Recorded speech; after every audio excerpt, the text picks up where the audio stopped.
yang saya lihat betapa lincahnya Datuk Nora pada waktu itu. Bila saya buka rakaman dari YouTube, ya betul Datuk Nora ke? Okey. Saya cuba tengok. Yes, ini Datuk Nora. Tak salah orang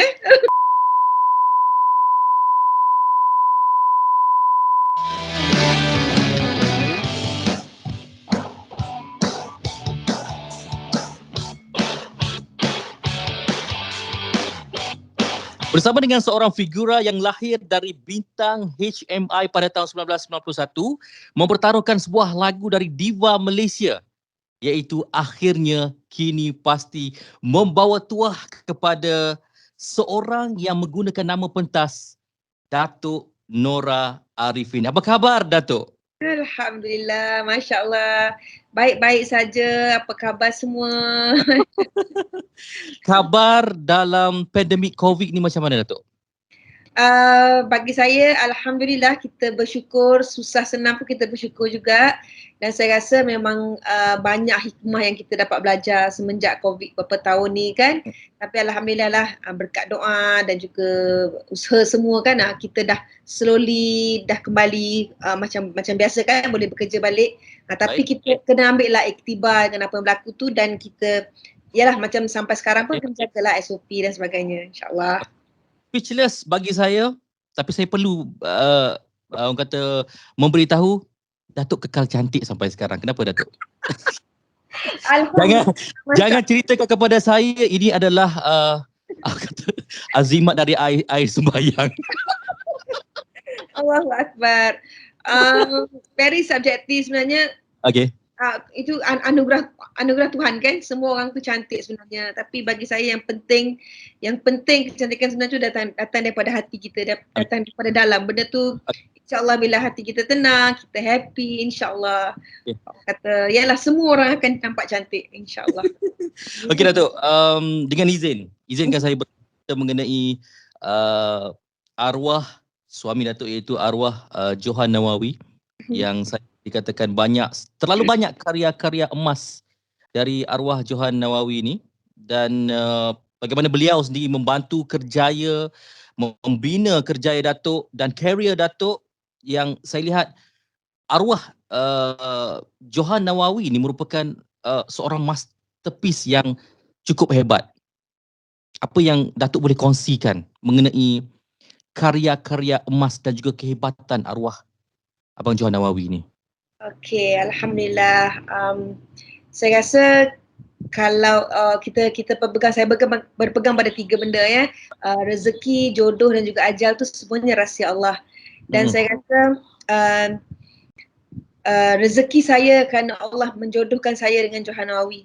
Kerana rezeki saya bertemu dengan dia, dijodohkan dengan dia, maka adalah Nora hari ini dikenali. Tak ramai pun tapi dikenali lah, dan kerjaya saya bermula pun setelah saya berkahwin dengan dia, membina sama-sama kerjaya. Kita mengharungi segala susah penat, susah lelah, kata suka duka menjadi anak seni, kami mengharungi bersama. So kalau kata kalau tidak ada Johan bersama saya rasa nak kata mustahil, tak tahu kan rezeki kan, tapi saya rasa mungkin agak sukar ataupun mungkin saya tidak sampai di sini pada hari ini. Betul. Dan itulah kita kata tadi ajal pun, dan saya sebagai seorang wanita juga isteri dan juga sebagai seorang artis, saya bersyukur saya sempat bersama beliau, pemberian yang paling besar bagi saya, 25 tahun bersama dengan dia. So insyaAllah saya hanya orang kata mengekalkan apa yang ada, dan sekarang ni menjaga amanah dia lah, iaitu anak-anak dia lah, insyaAllah. Saya kelaskan kehadiran arwah Abang Johan Nawawi ni sebagai satu anugerah yang terhebat dalam kehidupan Datuk Nora Arifin. Bercerita mengenai lagu, Datuk. Bercerita mengenai lagu. Kebanyakan lagu-lagu Datuk mempunyai cabaran vokal yang luar biasa, dan bukan calon-calon lagu yang dinyanyikan seperti Jentayu, Cinta, Katakanlah, dan lagu yang saya membesar dengan satu lagu ni, iaitu Cinta di Akhir Garisan.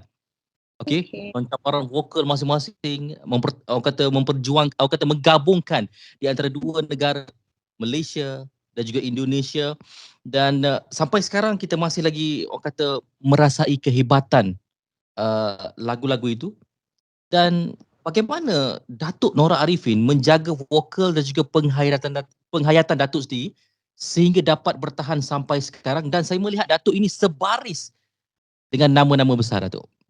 Masya-Allah, alhamdulillah. Sebenarnya dari segi lagu-lagu tu semua tu memang hasil kerja arwah Abang Johan lah. Dialah yang membentuk muzik saya, dan dia juga membentuk di mana direction muzik saya, dan saya banyak belajar dari segi vokalnya daripada arwah Datuk Anan dan juga Johan sendirilah, sebab mereka pun kawan baik dan macam adik-beradik kan. Saya banyak belajar daripada dia orang, dan kita pun macam masa mula-mula Kak Nur datang, masa mula-mula jadi penyanyi pun kita pun hijau lah, kita tak tahu tak pandai pun, tak ada kelas vokal, tak ada formal education untuk vokal dan sebagainya. Tapi dialah yang macam membentuk bernyanyi begini.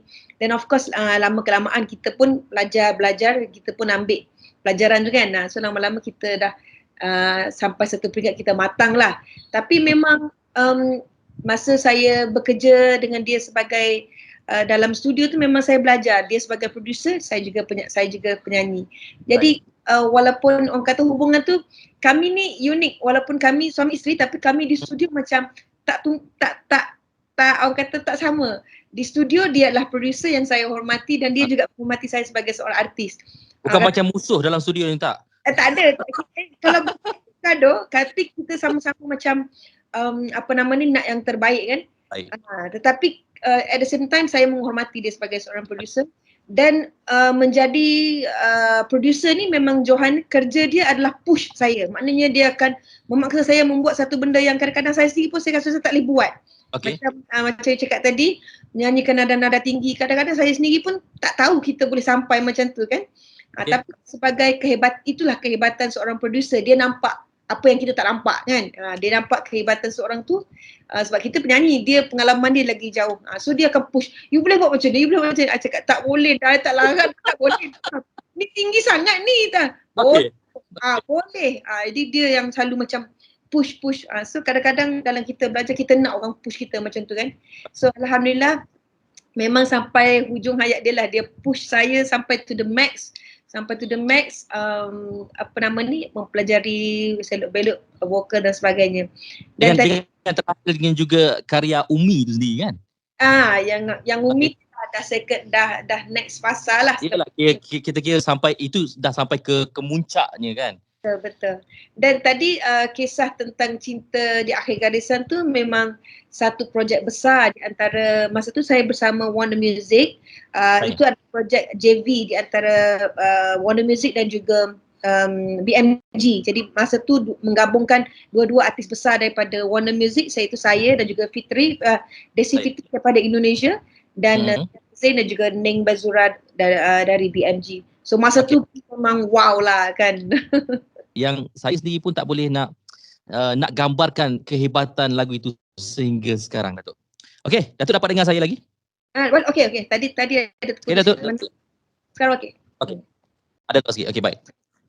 Saya nak kunci antara perkataan Datuk cakap arwah Johan Nawawi banyak mencabar Datuk. Okey. Soalnya dia banyak mencabar Datuk supaya lakukan sesuatu yang Datuk sendiri tak berani nak lakukan. Betul? Dan bila kita sebut mengenai cabaran itu, ada satu lagu yang mencabar kehebatan vokal Datuk, penghayatan Datuk, iaitu Jentayu. Okey. Saya nak bercerita mengenai Jentayu ni memang cukup hebat penceritaannya, yang mana arwah sendiri orang kata mengenali Usman Awang, arwah Usman Awang. Okey.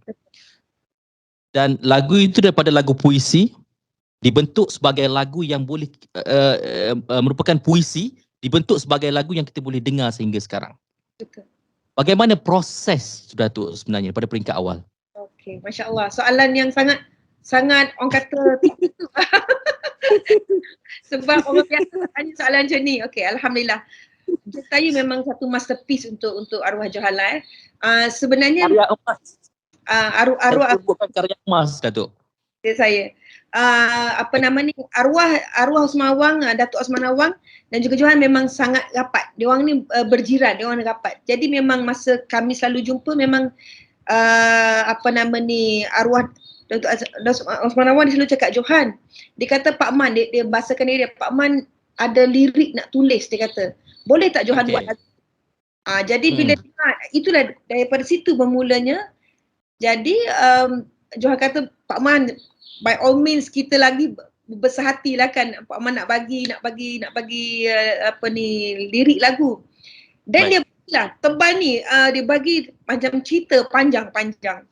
Jadi Koleksi daripada, katanya. bukan pasal Jentayu tu sendiri, tapi panjang, macam buku kecil macam tu lah.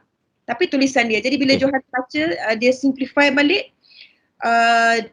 Johan memang ialah ilham lah, Allah bagi ilham buat lagu tu. Jadi bila lagu tu Johan tanya pada Pak Man, dia kata Pak Man, siapa yang nak nyanyikan lagu ni? Saya boleh bagi siapa-siapa. Pak Man cakap saya nak Nora yang nyanyikan. Itu permintaan dia. Dengar saya Okey. Memang permintaan dia untuk saya nyanyikan lagu tu. Bila kita berbincang dengan Johan, Johan jumpa Roslan Aziz. Roslan Aziz seorang producer yang sangat hebat lah. Jadi dia kata kita nak buat lagu ni. Betul. Roslan Aziz yang menyarankan, dia kata why not lagu ni kita gabungkan Datuk Sheila Majid dengan Nora. Di situlah tercetusnya idea gabungan tu. Jadi bila Johan balik rumah, Johan cakap, yang dia kata Roslan Aziz kata dia nak gabungkan you dengan Sheila Majid. Saya macam, Sheila Majid nak nyanyi ke dengan aku? Kita budak-budak kan, kita macam, Yalah, rasa tak Okay. kan, rasa macam, macam tak percaya, ya betul ni kan. Sebab kita masa tu nak dekat dengan Sheila Majid pun rasa macam jauh je kan. So, baik. Tapi daripada situ memang kami berbincang dan daripada situ semua setuju, maka terbitlah Jentayu. Diproduce lagu tu memang Johan punya lagu dan juga lirik oleh Pak Man. Diproduce oleh Roslan Aziz. Itu mendapat sentuhan gitar daripada Fauzi Marzuki. Pada Fauzi Marzuki, mastering di Australia dan juga ramai masa tu yang involve terlibat dalam Jentayu tu semua orang kata overseas, semua Mak Saleh semualah macam tu. International punya level, international punya. Baik. Katanya pada peringkat awal bila lagu itu diberikan kepada Datuk Nora, Datuk Nora ralat untuk menghayati orang kata bait-bait ataupun patah perkataan dalam tu. Kenapa perlu ada patah kan? Kenapa macam ni? Sehingga Datuk sendiri perlu mengkaji cerita di sebalik Jentayu itu. Betul tak, Datuk? Betul. Wah, ini memang buat research betul ni. Okey, silakan. Masa saya dapat lagu tu, saya tak faham pun. Saya tak faham lirik, saya tak faham lagu tu macam mana saya nak nyanyi pun saya tak tahu. Saya tak nampak. Sebab kita orang baru, tak ada pengalaman kan. Dan dia tu lagi lah, saya apa benda dia nak cakap ni. Betul masa saya cakap tadi, patah. Tak faham. Tak reti. Tapi yang kita belajar lah, Johan kata you ikut je I. You ikut saja apa I ajar. Pasal maksud lagu tu memang kita pergi jumpa Pak Man dan dia explain perjuangan masa tu. Jentayu ni adalah simbol perjuangan perjuangan seekor burung yang sanggup memperjuangkan diri dia sampai ke akhir hayat, sampai habis, sampai bertungkat kuku ni sampai bertungkat. Dia punya maknanya orang kata all the way lah sampai habis-habisan lah. Itu simbolik itu perjuangan. Tapi pada masa tu muda kan, kadang-kadang nak faham tu ambil masa jugalah kan. Pertama saya menghayati bila nyanyi, bila masuk dengan Datuk Sheila Majid apa semua, saya rasa macam wow, ini memang satu khazanah yang tak ternilai dah. Sebab pada masa tu dan juga sampai sekarang saya rasa belum ada lagu yang boleh, lagu-lagu puisi yang boleh menyaingi kehebatan lagu Jentayu tu sendiri. Bila kita bercerita mengenai vokal, lagu Jentayu itu sendiri ada orang kata satu persahabatan dalam lagu itu sendiri. Ini bahasa saya yang tidak tahu muzik. Vokal di antara Datuk Nora dan juga Datuk Sheila Majid. Dari pandangan Datuk Nora Arifin, siapakah Datuk Sheila Majid dari pandangan mata Datuk Nora Arifin? Oh, soalan cukup hebat, cukup hebat. Okay. Apa ni, luar biasa, luar biasa. Saya memang, saya rasa tak sampai level dia pun sebenarnya. Tapi bila diadunkan dengan oleh producer yang sangat hebat, dia menghasilkan satu karya yang cukup mantap. Maknanya kadang-kadang kalau ada dua artis yang bagus ke, tapi producer tu tak pandai mengolah benda tu, dia tak jadi sedap juga. Ataupun producer yang bagus tapi artis tu tak ada chemistry, macam you cakap tadi lah, apa hubungan tu kan, kita panggil chemistry lah, dia kena ada macam bila kita menyanyi duet, kita tak boleh macam nak bersaing, nak menunjuk siapa terror ke, ataupun nak menjatuhkan salah, tak boleh. Dia kena compliment each other, masuk dia cantik. Macam tu. Baik. Yang terjadi dalam Jentayu tu, gabungan Datuk Sheila, yang saya salute lah. Saya memang orang kata salute lah. Tabik. Tak biasa. 1991 Datuk. 1991 bintang HMI. Okey. Kenapa dengan beraninya Datuk Nora memilih lagu Akhirnya Kini Pasti, yang saya lihat betapa lincahnya Datuk Nora pada waktu itu. Bila saya buka rakaman dari YouTube, ya betul Datuk Nora ke? Okey. Saya cuba tengok. Yes, ini Datuk Nora. Tak salah orang Okey. Tak percaya. Kenapa Akhirnya Kini Pasti? Pada waktu itu, adakah lagu itu dipilih oleh pihak produksi ataupun Datuk Nora sendiri yang berani untuk mencabar diri membawakan lagu Akhirnya Kini Pasti dari diva Malaysia, dari diva Malaysia Anita Sarawak. Sorry. Okey. Semasa buat persiapan ke final tu, bila saya dapat tahu saya ke final, semua contestant, peserta-peserta lain semua nyanyi lagu biasa. Kita diberi masa 7 minit saja. Maknanya untuk lagu tak kisahlah lagu apa pun, 7 minit saja kita. So semua contestant nyanyi lagu solo lah, lagu satu-satu. Hanya saya yang keluar dengan idea, saya kata saya nak buat medley, boleh tak? Memang orang kata nak kelainan lah. Orang kata orang Kelantan nak kelainan juga, nak lain daripada lain. Okey. Saya kata saya nak kelainan. Jadi bila nak cari kelainan tu, di situlah orang kata titik pertemuan saya dengan Johan sebenarnya. Okey. Dia yang menyiapkan muzik saya untuk final bintang HMI itu. Jadi gabungan lagu tu saya pilih dan saya bagi tahu dia, dan kebetulan dia kata kalau lagu pertama tu Dari Mata Sedih tu Aisyah juga artis terbitan dia. Akhirnya Kini Pasti adalah lirik dia, lirik Johan. Okey. Jadi dia lagi ni lirik I ni. Dan yang ketiga tu lagu Orang Putih kan. So Johan lah yang mengolah muzik tu untuk saya sampai ke final, dan alhamdulillah berjaya menjadi juara dan jadi isteri dia. Wow. Juara di hati dia sekali. Alhamdulillah. Itu satu kata. Itu yang saya sebut. Arwah Johan Nawawi merupakan anugerah terhebat kepada Datuk Nora Arifin, ya. 3 penyanyi pilihan Datuk Nora. Tak kira dalam negara, luar negara. Silakan. Agnes Monica daripada Indonesia. Describe kenapa? Dia unik. Dia memang vokalis yang unik. Bruno Mars, saya minat dia punya music dia punya vibe, dia punya tenaga dia. Dan juga ini Whitney Houston, walaupun masih ada ramai artis, tapi Whitney Houston tu tetap saya punya idola lah. Okey, kerana vokal dia. Vokalnya, semestinya vokal dia. Wow. Okey, saya dengan izin serendah hati saya, kalau boleh saya nak banyak sebenarnya lagu yang saya nak dengar keluar dari orang kata suara Datuk Nora Arifin, antaranya seperti katakanlah Cinta di Akhir Garisan. Memang terlalu banyak, tapi hati saya ini memang terlalu jatuh cinta kepada Jentayu. Terlalu jatuh cinta kepada Jentayu. Saya tak tahu kenapa. Mungkin lagu ini dia menggambarkan sesuatu yang kita cuba masuk ke dalam lagu ini untuk merasai perjuangan macam seperti yang disebutkan oleh Datuk Nora itu sendiri. Dengan izin, serendah hati saya nak suara dari Datuk Nora Arifin pada hari ini untuk mendendangkan lagu Jentayu. Dengan izin. Okey, first kali saya nak orang kata beri compliment kepada orang yang suka Jentayu ni memang orang yang bukan orang biasa-biasa.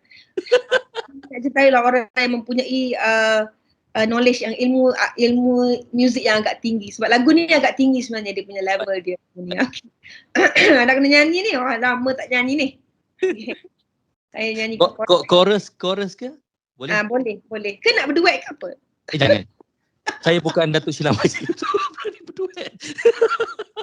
Okay. Chorus insyaAllah. Okay, bismillahirrahmanirrahim. Jentayu, patah sayap bertongkat paruh. Jentayu, patah paruh bertongkat siku. Jentayu, patah siku bertongkat dagu. Jentayu, patah dagu bertongkat kuku.